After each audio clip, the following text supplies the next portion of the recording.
Hey, welcome back to another episode from Life for Living Well. My name is Richard, and before I dive into the topic that I have for this week, I quickly like to say if you'd like to know one or two things about Life for Living Well, you can check it out on our website, community website at www.lifeforlivingwell.com. If you do have one or two questions that you like to ask about the community or any of the podcasts or articles, you can also check the website. There's a form to fill, and I will get back to you as soon as possible. And if you'd like to sign up to our news week, which we send out notice every time we publish an article on the community website, you'll be able to receive it in time, at least once a week. You can sign up on the website for free. So we have interesting and engaging article that we send out every week.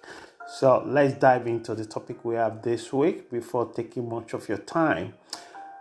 This week we look into power of a kind mind, as we normally do when we start the podcast weekly. We normally pick one inspirational individual and we build the message around that insightful message that individual put together. So this week I'm starting with the word of Dalai Lama, and he put it this way: kind mind brings inner strength and self-confidence, so that very important for good health. So when our mind is kind, and you look at it from the point of good health, that is the foundation for good health. When you can calm your mind and it bring out the inner strength and also give you a self-confidence when your mind is kind, which I think is really good because it means that it comes within you, not something that you build outside of you and which can be taken away from you one way or the other. But what is come within you, it cannot be taken away from you. And so it's right. So let's dive into the topic, to the message itself. A calm mind is a mind that's ready to serve you for all purposes. So what do I mean this way? It's simple. Many illnesses today are linked to stress and anxiety. However, you will notice how emotionally stable you have become because of your kind mind. You're really reacting to other people drama, other people emotions, an event that's out of your control, which will happen times and times, multiple times or single times in a day. It depends on how busy your social life is or active you are. How? Today, just pay attention to what people are doing when you are in social or public places, even in supermarkets, even in the post office, whenever you have the chance to enter in public places. Just pay attention to people, what they are doing. You'll be surprised. They willingly surrender control to their gadgets. So in this case, what is a common gadget that everybody carry in their pocket or in their bag? Is our phone. For example, there are people at work whose minds are already focused on something else. So they're working, they're at work, but they already were thinking about what they will have for dinner, what they will need to do when they get home. So at work, they are physically there, but their mind is not there. Or think about the couple that went on weekend away and in the boat, maybe they go for canoeing, and in the middle of the sea, the guy is already, or the woman is already thinking about uncompleted books that is writing and the individual want to complete. But there, yeah, you are mixing the amazing experience that they are having at that moment with their minds already traveled to something far away from where they are currently. No idea that they might not be able to reach the evening. So these are the things that happen to us when we are not engaged with our mind. Many of the things you worry about, you won't actually happen. So they won't actually happen to you. But we do worry a lot about a lot of things. But if you just sit down, take a moment, take a deep breath, think about everything you have worried about in your life. Will you honestly say that all those things that you worry about come to pass into your life? But your unmanageable worries could damage your well-being. And if you constantly engaging yourself in negative worries, you're bound to attract the experience you don't want into your life. So we are increasingly becoming individuals who cannot tolerate even a few minutes of silence. We seek noise to quiet our monkey minds because it just keep going, just keep going, just keep going. And the most important thing is to create awareness of this, to be aware what's really going on. So instead that even when we stay in the car, instead that we play loud music just to keep what is going on within down.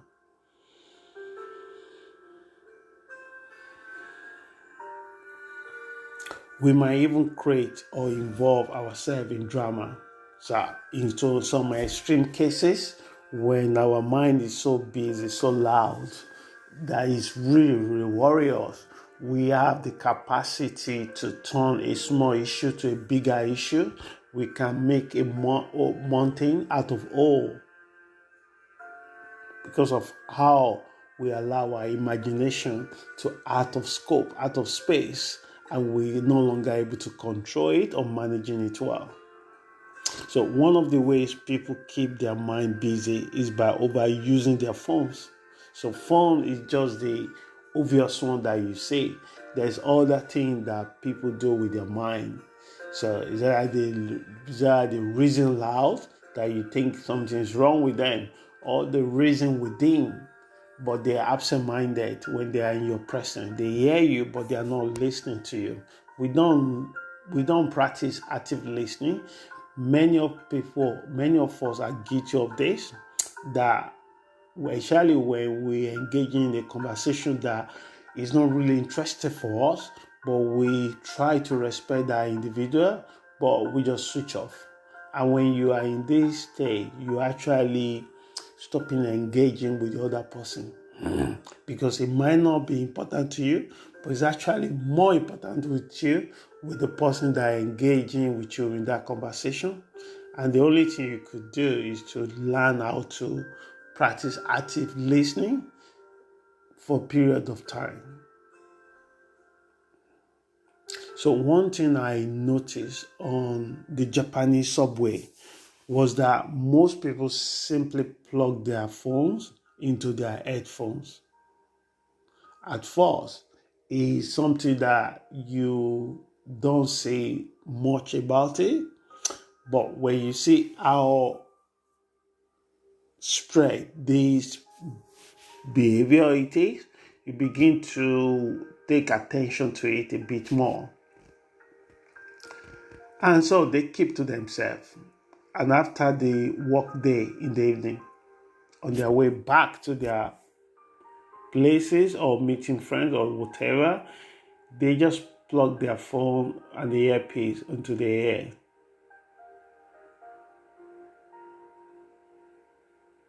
So a few people are playing games with their phones. This is a universal phenomenon, not limited to Japan. So let's explore the power of a kind mind in the world. Let's clarify something. It might be difficult to make your mind calm or quiet for a few minutes. Don't let this discourage you. When your mind serves you, it's a great servant, but a terrible master if you allow your mind to control your life. However, Being intentional and aware of it can bring growth into your life. So here are a few powers of a kind mind. Let's look at it together. Number one, peace of mind. This is very obvious one. The things I want you to be aware that you cannot calm your mind for 24 hours. Some people say you could do it. Perhaps if you are a guru, or if you are a saint, or you isolate yourself in the mountain and you don't see a single human being, even there, your mind will still travel. I've seen people that went to a religious setting, but their mind is also in the place where they are mixing their soccer game or football games that they want to watch. So wherever you go, it's not necessary your mind will go with you unless you are aware of it. You could go A and your mind could take you back to B. You could actually visiting C and your mind could say, no, I'm going to go to Z, where you are physically in C, your mind's already in Z. Unless you are aware of it and you're able to bring it back to where you are. So, peace of mind. So, the main irony of peace of mind is that it must come from within. It doesn't work if it comes from outside of you. That takes us back to the word of Dalai Lama that I used when I started the podcast. That a kind mind bring internal strength, bring self-confidence, which also create a good health. And sometimes we took good health for granted because we have it. We don't really know what it means to not have a good health until we experience it. Even if you unfortunately have a family relative that have to go through up and down with their head, we still think that it's isolated cases. It is not. When it can happen to someone, it can happen to you. So it is more important to value and appreciate the good health and also live the life that contributing to good health. So number two, absence of anxiety and stress. So what do I mean with this particular point? We have the higher emotion and we have the lower emotion. The lower emotion is the one that prevails where there is control and rigidity. Because anytime you feel like you are in control, you got to be worried about losing control. Every time you hear the word change, you got to fight everything you have to do to not that change to happen. That is a place of rigidity. So what happened to people that live so much in control and rigidity? They have so much of anxiety and stress. Because most of the things they cannot control it. And change bring new life. And that's what they resist with their effort, because within themselves, they have a lot of fears. So the fewer of these lower emotions you have, the better your health becomes. Good health is often said to be the greatest wealth, something many people don't realize until they lose it. Number three, focus and goal orientation. With a clear and calm mind, it is possible to engage in focused work for a substantial amount of time, which increases productivity and growth. Some people call this stage the flow state, achieved through meditation or intense focus. We can also reach that through our work. If you are intentionally creating a focused work by creating time that you really want to engage with what you are doing with no these attractions. You will know when you enter a flow state. And that flow state, it has so much benefit for you that are working and the work that you're doing for the other people that will benefit from it. This is the state all the great artists in the past reach and the current artists. This is the state many writers of the great books reach. This is the state many Olympians, athletes, business people reach. So you and I can reach it as well. But it will not just happen coincidentally. It comes from the peace of mind. Because when you allow yourself to be focused and have a clear goal that you wanted to achieve, you are already in charge of your mind, because your mind have the ability to constantly distract you from focus work.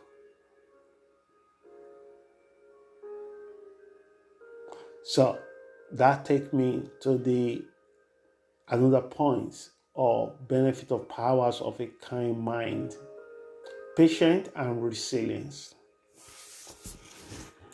With a clear and kind mind, it is possible to engage in focused work for a substantial amount of time, which increases productivity and growth. Some people call this stage the flow state, which I have mentioned already. So you are able to adapt and approach your actions pragmatically based on the environment you are in. So this is what you will notice with people that carry this display patience and resilience.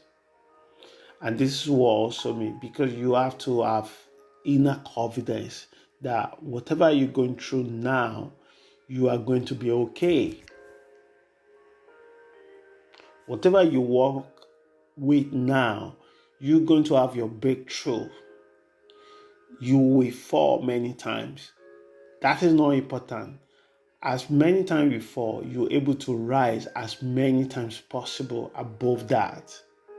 Then you will sing the glorious song, because you didn't fold your hand and just make yourself a victim of the situation of the environment that you find yourself.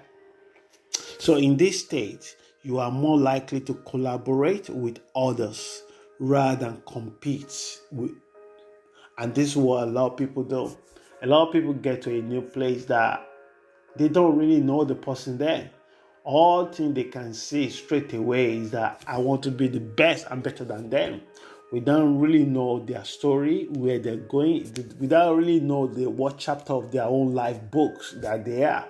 The person they're competing with could be number 32 of their book chapters. And this individual that start competing might be number 2 of the chapter of their own book. So they are not following their own books anymore. They jump to other people's books. So there's so much gap between chapter 2 and chapter 39. But they started competing at 39. Even when they beat the other person, they still need to go back at one point in their life to cover chapter 3, chapter 4, chapter 5. I hope this makes sense. So that when you have a kind mind, one of the power of the kind mind is that you begin to patient with yourself. You begin to able to handle things that make you give up easily before. That the people show you different color of their perception with you, and you are okay with it. So that takes me to the last point as we come toward the end of this podcast. Gratitude. I put this into the last of it. It could be the first point that I mentioned, but gratitude. You notice things that many people miss, such as the sunrise, the rain, the clouds, the moon in the sky, a toddler's smile, your last visit to the doctor, a peaceful home, a supportive partner, your possessions, friends, the individual personalities of siblings, life ups and downs. You find yourself saying thank you often and appreciating the generosity of strangers, favors, blessing, and more. I can carry on. Even as you listen to me today, you will also be able to find something that you can say thank you to today. Should we talk about ability to put on your own clothes by yourself? Choosing your own clothes. Can you say that you have a privilege of going to your ATM machine and take the cash out or use your card to make a payment? Or the grace that you find to be able to depend on yourself, or the friend that you make, or the place that you walk. Sometimes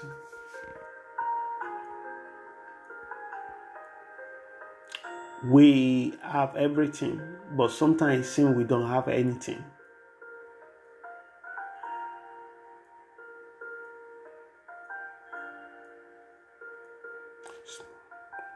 I hope this message helps someone. Lastly, it is important to consciously engage and encourage a kind mind as an everyday practice. This not only helps us identify how and why we sabotage our progress and dreams due to habit, but also reveal our lack of desire and practical actions required for success. This awareness often arises from a kind mind. So, there are few tools available to calm your mind. Start with meditation or a few minutes of silence before you begin your day. Embrace a mind without a thought. Accept the thought, let it go, and continue with the silence or meditation. Sooner or later, you will reach a state where quieting your mind for a few minutes becomes much more comfortable. It is challenging in today's world without isolating yourself in a remote mountain. So, be compassionate with yourself. I hope this message helps someone this week. As I'm releasing you into the week, may your week be prosperous and successful. May you remain safe and loving. And thank you for your time. Until we meet again, please stay safe and have a wonderful week. Ciao.